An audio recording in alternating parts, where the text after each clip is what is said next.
All right. Awesome. Mauricio, thank you so much for joining me for the Interviewist. Thank you so Um, much. I'll give you a quick little bio for those who don't know you. But Mauricio is a award-winning journalist based in Chicago. He spent the majority of his career reporting on Chicago's southwest sides, as well as on migrant farm workers in Southern California. Currently, he is editorial director at Borderless Magazine, which is a nonprofit, nonpartisan, and multilingual outlet in Chicago focusing on immigrants. Before Borderless, Mauricio worked as a reporter at Chalkbeat Chicago. He also worked and was a founding member of Block Club Chicago, and he also, for a time, was the associate digital editor at Chicago Magazine. Mauricio, did I miss anything? Is that the highlights? Yeah, that's pretty much it. Yes. Close enough.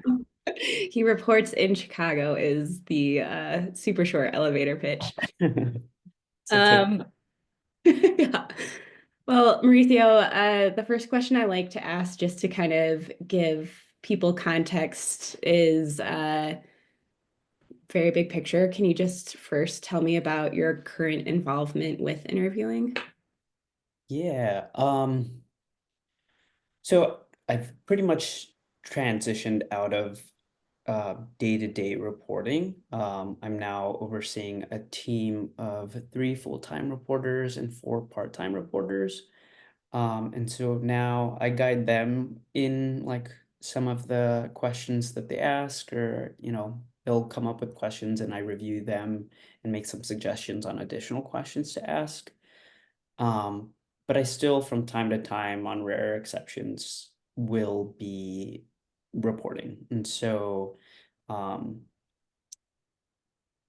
I've done some reporting on the migrant shelters that were in Chicago um, from 2022 up until the end of last year.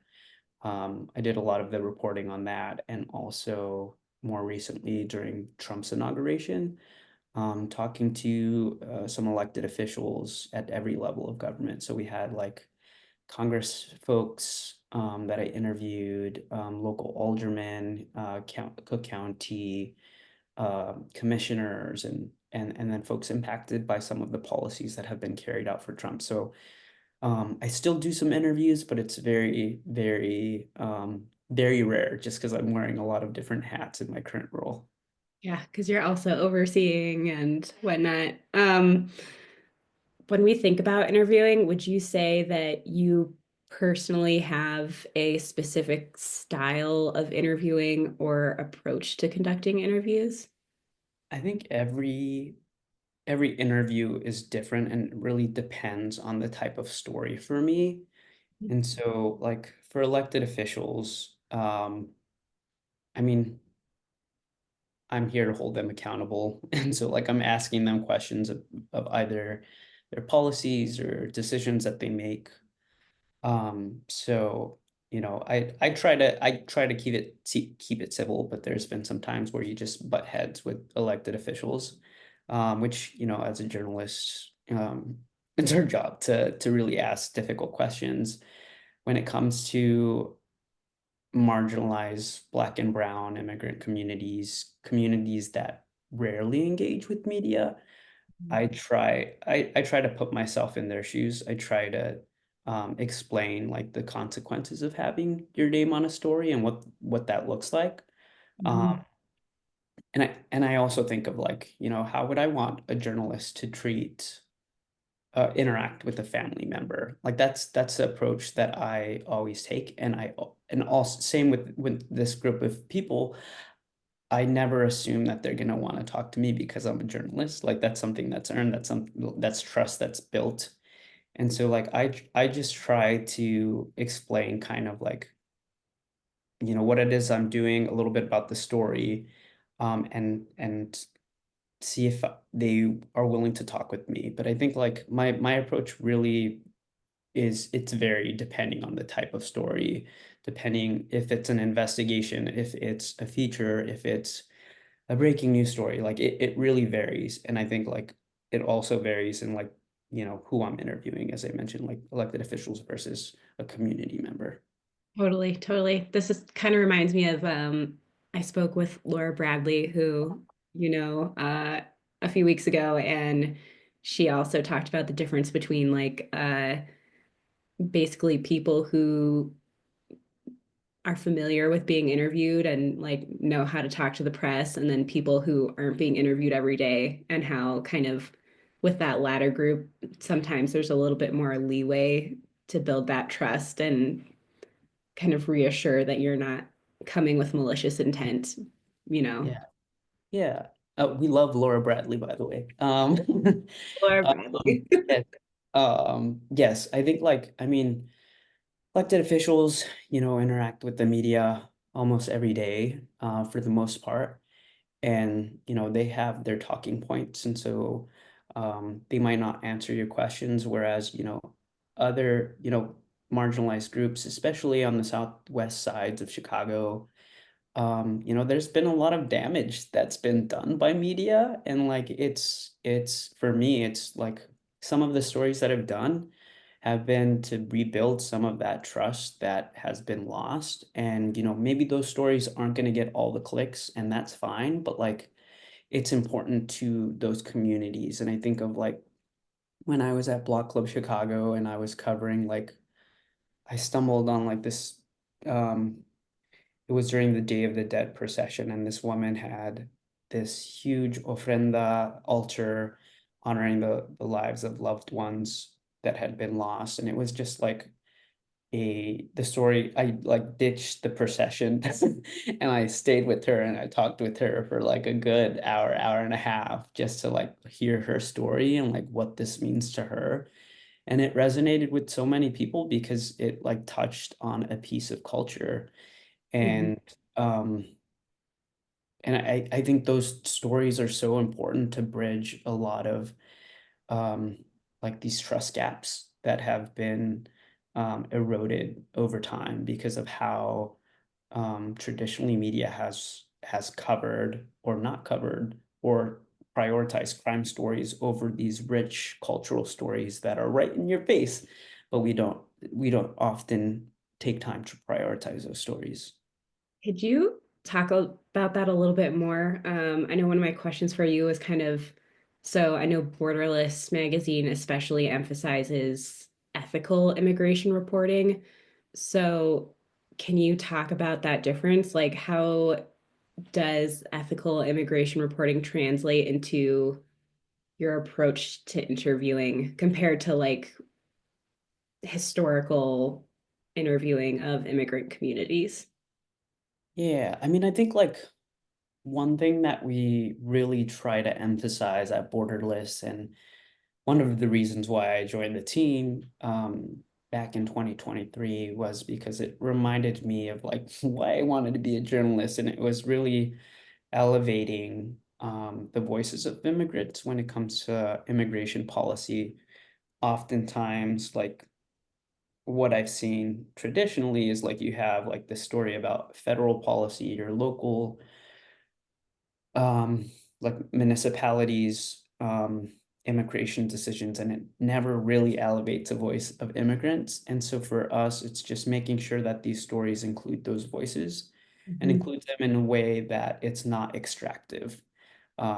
We want, it's for me, it's always like centering their voices and how their lives are impacted on a realistic level from federal policies. And so, after Trump was inaugurated, there was, or before he was inaugurated, there was leaks from the New York Times, sorry, leaks from ICE about Operation Safeguard is what they were calling it, talking about raids in Chicago, deportation raids, and um, didn't really didn't really speak to any of the folks who are undocumented. And in some of the follow-up reporting that I did here in Chicago, we talked to, as I mentioned, um, Congress folks, local officials, and then I spoke with the woman who's undocumented, Veronica, and she said that like,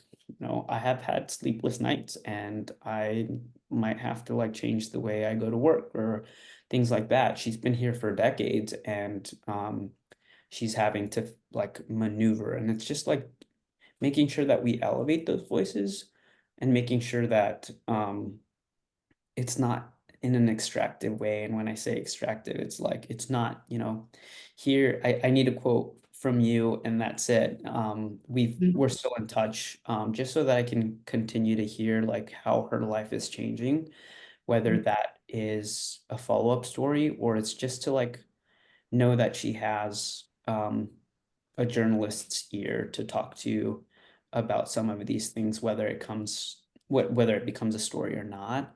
Mhm. I think like one of the things that I really love about Borderless also is we do these Ask Told Tos, and a reporter is paired up with someone from the immigrant community and just tries to get a sense of their migration journey. Mhm. We have a series on Black immigrants today. We've done a lot of stories from Venezuelans who have come to Chicago, and we interview them and then we craft the story Mhm. as they've told us, and then we take it back to them and make sure that it's accurate, it's fair, and it's reflective of the interview and their experience. And I think it's just a really good way to tell a nuanced story about immigration. Mhm. Um, that's not so much focused on policy, but it does get at some of these policy decisions that have global implications. Mhm. And I think those stories are just a wonderful way to tell a story from through the lens of one person and their lives. And everyone's story is different. Like everyone's immigration story is different. And I think these are very powerful testimonies of the immigrant experience. And I think bringing them in and letting them see the copy before it goes live is something that doesn't generally happen in journalism. Yeah, totally. I think just kind of hearing you talk about work that you're doing, it strikes me that, I most immediately am coming from a marketing background. So I'm thinking about interviews as this tool of like, I need to get this information to craft this thing, like very like this goes to this. Um, but it seems like interviewing is this tool that you have that's doing a lot of things. It's building trust in communities, it's a storytelling tool. Um, it's a way to kind of, like you said, center immigrants and stories instead of just being kind of that checkbox of a source.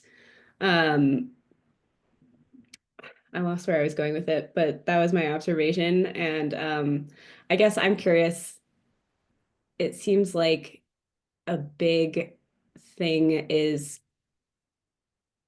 because in marketing, you kind of know who you need to talk to, right? You're like, okay, this is the SME I'm assigned to talk to create this white paper, but you really have to think strategically about who you're talking to put together your stories. So, can you talk about kind of sourcing for interviews? How do you approach that in a way that maintains trust, but also kind of keeps the immigrant centered in the pieces you're drafting? Yeah.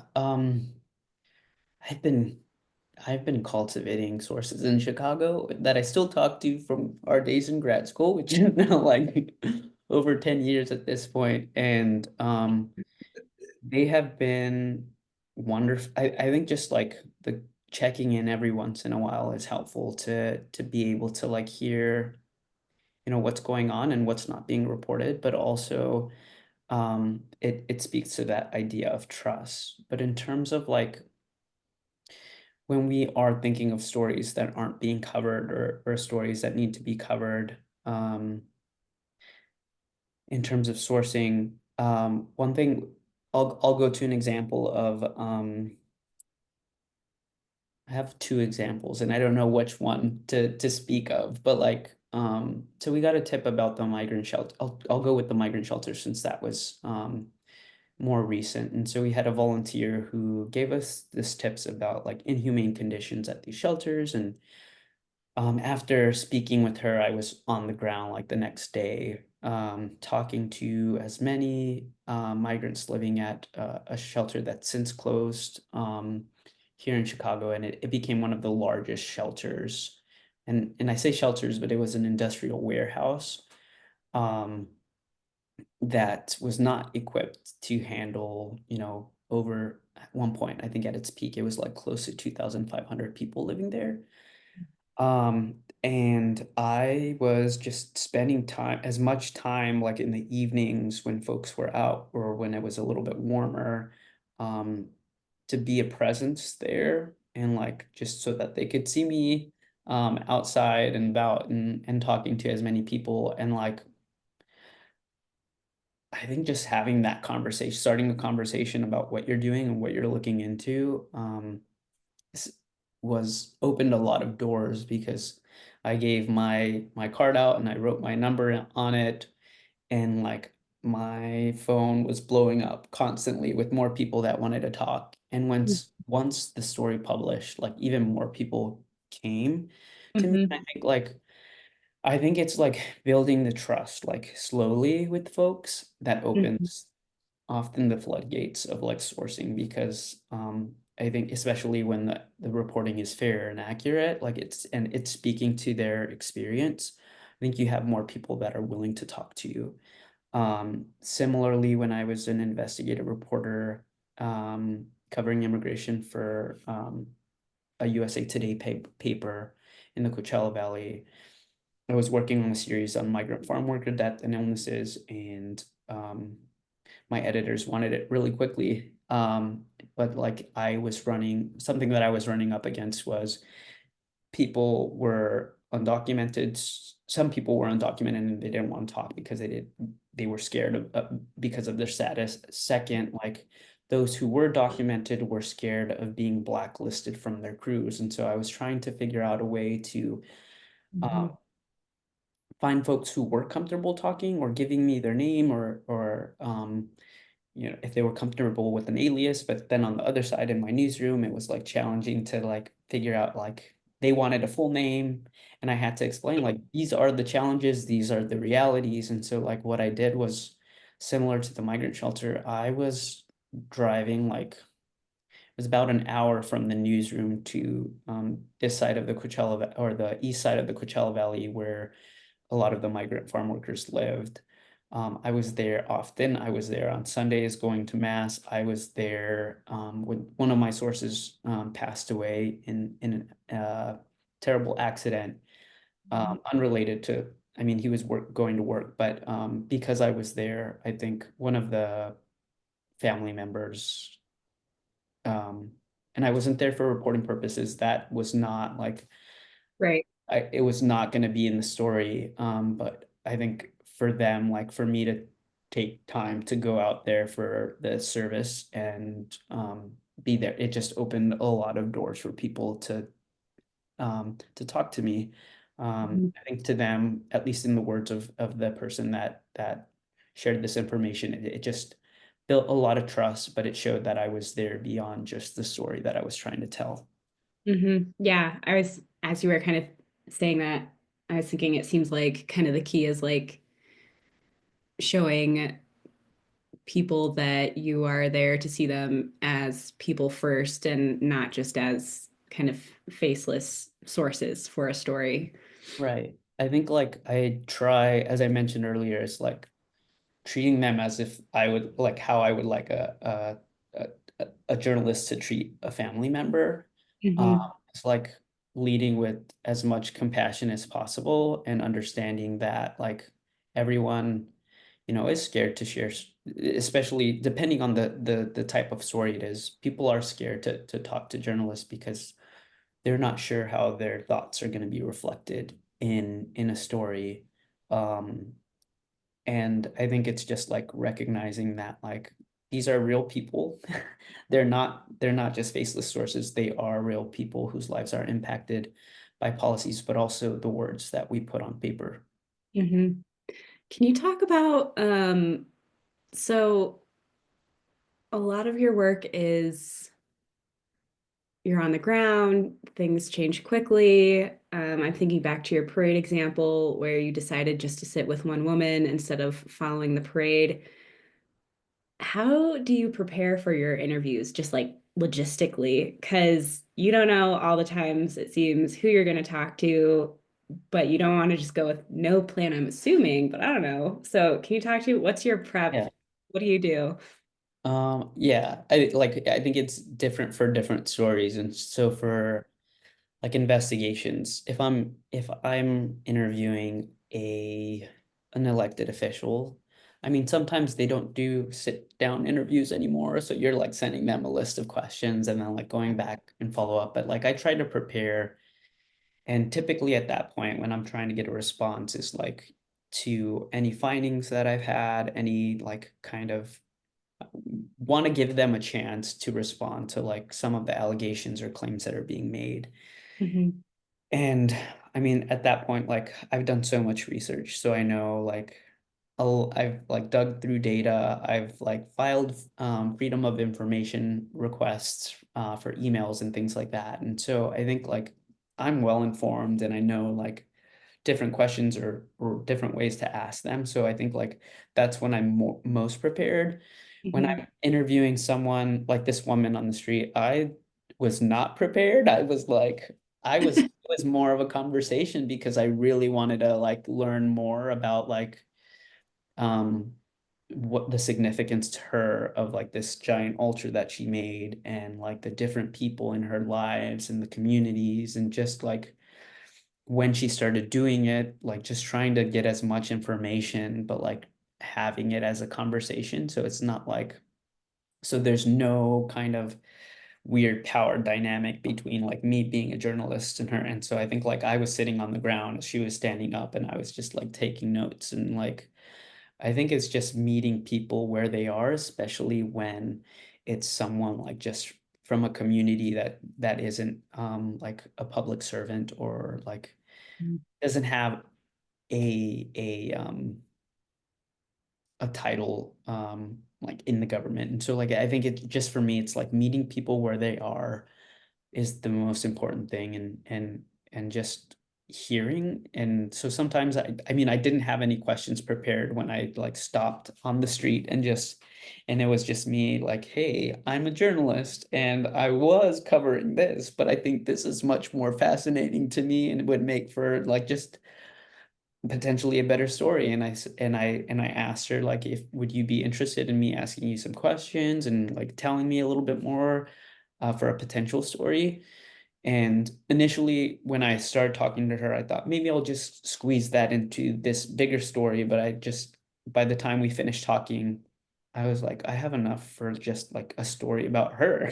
Yeah, this is it. And yeah, and so like I think being flexible Hmm. and not like you can have your questions prepared, but like I think just being able to pivot quickly and flexible, and I think maybe part of my ability to pivot as quickly as I was or was able to, because at that point I had done so many different stories that I wanted to just tell a unique story that you couldn't read in another paper in the city, and like and still got to the idea of what Dia de los Muertos was or is. Um, yeah. It it sounds like a lot of too, uh, like just leading with curiosity and kind of trusting your gut to follow the things that seem intriguing to you a little bit. Yes, I think like that has been definitely for story like community-based stories. It's that curiosity part in like of me as a journalist. It's like this is this is interesting. Let me learn more. Mhm. And going in there with no expectations and just trying to gather as much information and see where the story goes. Yeah, Uh, I think that is a big. Those are some of the stories that I love doing. It's like coming from a place of curiosity to learn more, yeah. and yeah, I think yeah that's a Yeah, big part of it. Yeah, very cool. I want to zoom out a little bit. And so I think it is fair to say that you are a local reporter, journalist, editor through and through. Um, Based on your years of experience, kind of thinking about the local journalism landscape generally, is there anything you'd like to see more of, like interview wise with local journalism, or conversely, that you'd like to see less of? Ooh, that's a great question. Um, yeah, I mean, I think like it's easy to fall into this trope of like reactive kind of stories, like reacting to, for example, right now we're living through a lot of things happening with executive orders being passed and like so much rapid fire. Um, it's like drinking out of a fire hose, really. And I think like a lot of what I've seen is like reactions or a a desire to be first. And I feel like that has, at least around like immigration issues, that has created that fuels some of the fear and anxiety that I'm hearing from community members that we cover. Mhm. So, for example, in January, the week of Trump's inauguration, um, there was reports that ICE was at a school, or that was the rumor that was going around. I got the text and trying to confirm, like, how did you know this, and by who? And a lot of news outlets, probably everyone, like the district said it was ICE, and so like they ran with it, and without, Mhm. I don't know if ICE just didn't respond, the spokesperson didn't respond to any inquiries. But the story was out, and the story was that ICE was there, and then it came out later that it wasn't ICE, and it was actually the Secret Service. And I just think like as an industry, we need to take a step back and try to wait until we have a little bit of clear picture, or as clear a picture as possible, rather than rushing to be first, because I don't think that adds any value to try to get information, especially when you're not 100% sure Mhm. it is. And so like I would like to see less, oh, like the I'm gonna be first, and then like having to, make corrections later. And so I think like taking a step back um from that, and also taking a step back from all these reaction stories, because ultimately what value does it add in understanding like what's happening, by just gravitating to those feelings of what people are feeling in like moments of grief, or moments of confusion. I think like that's what I would love to see less of. Yeah, totally. That makes a lot of sense. Slower, thoughtful Yeah. journalism. I think Yes. everyone would love that. I know we only have a few more minutes. Which question do I want to ask you? Well, I'll just ask you anything else that I haven't talked about that you've thought of while we've been talking about interviewing that you want to bring up. And that could be anything from tips, memorable interviews, inspirations, anything else. Yeah. I will say, like, I think when I was starting out as a journalist, I wasn't always sure like which questions to ask. And so I would ask all the questions. Mhm. And I mean, to a certain extent, I think like some of the questions like were for me to get a better understanding of things. But like in hindsight, like now, I don't need to ask some folks that. That's information I can find on my own, and I can really say like the important questions for folks that I want to know. So I think it's like taking a little time before some of these interviews to understand what you're reporting on. And especially if you have a specific beat, I think like really understanding like your beat and knowing a little bit about what's been happening in that area of policy, or like um or that subject rather. I think that's important, is like just to know as much as possible, so that you're informed when you're writing. And another thing is like also like being flexible, like we were talking about earlier, is like being flexible to um, whatever happens in the interview, and like not being the questions that you come in, like you shouldn't like just hold those as like the only questions you ask, like be actively listening. Yeah. The best responses I've gotten is like, they said this, I want to know more about that. And like allowing the conversation to go, or the questions to steer in whatever, like however someone's responding. Don't be married to these questions that you came up with. And also like one of the, I think the best question that, and it's always like, it's like is there anything else you'd like to say that I didn't ask, or anything you'd like to add that I didn't ask that you think is pertinent or relevant to this conversation? It always leads to some of the best responses, because I think at that point we've gone through these questions or like this interview, and then they're able to kind of like synthesize a lot of what they said into like something more concise. And I think Mhm. that's helpful. Um, yeah, I think that's one of the questions that I always have in my back pocket, and I definitely um appreciate that. And I think also like if folks have a chance to co-byline or like co-report with someone, one of some of the best like tactics and things that I've learned a lot watching colleagues ask questions.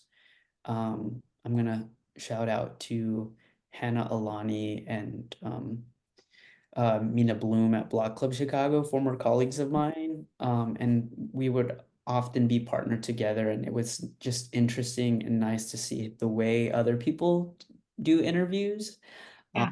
and it also helped me. I wasn't like early on at Block Club. I never wasn't a fan of interviewing elected officials, but like watching how Mina Bloom would ask some questions, I'm like, oh, this is how I'm going to approach it now. And so I think Yeah. it's like always be like willing to learn, Yeah. from other people is a great way to become a better interviewer as well. I love that. That is the perfect tip to end our interview on. And hopefully people are learning from everything, all the great gems that you're dropping on this interview too. Thank you so much for having me. Thanks, Mauricio.